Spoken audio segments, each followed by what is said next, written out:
In this video I'm going to show you how to show and hide the Bluetooth icon in the menu bar. First, what you want to do is head up to the little Apple logo in the top left hand corner and come down to System Preferences.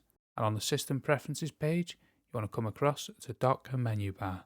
And on the main Dock and Menu Bar here you want to look on the left and click Bluetooth. Now in the Bluetooth settings you will only have one choice, and that is to show in menu bar. Clicking this will put the Bluetooth symbol in the menu bar, as you can see here. Unticking it will take it out of the menu bar. When the Bluetooth symbol is ticked and it's in the menu bar, you can bring up the Bluetooth here and you can select your device, what you want to connect to, or you can bring up the Bluetooth preferences, which is this page here.